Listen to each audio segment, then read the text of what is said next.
Okay, I just wanted to bring up an issue, and I'm really curious to see what your experiences with this topic are, and that is when you get pulled over and the police officer's asking you some questions.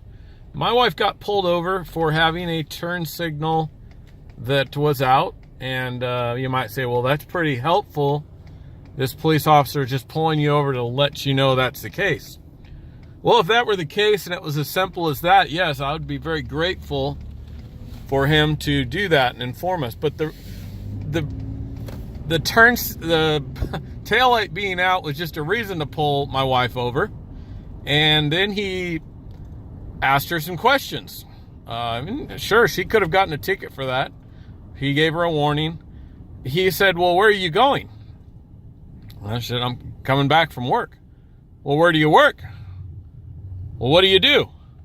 And on and on and on. Now, you might say, well, what do you care if he asked her those questions? Well, what do those questions have to do with my wife having a burned out taillight bulb on her older GMC truck? I mean, I understand people say, well, she doesn't have to answer them. Well, you're right. But is this really any of the police's business? Where my wife is going at night. He holds her over, pulls her over for 10, 15 minutes with his lights on.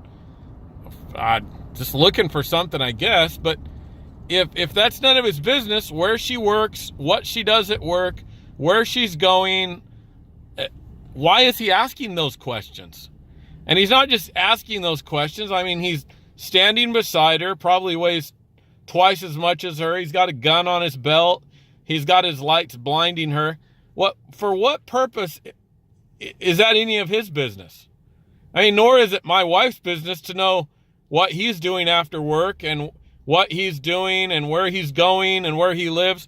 No, that's, I'm interested to get some of your comments on this. Maybe I'm overreacting, but I just get a funny feeling about all that.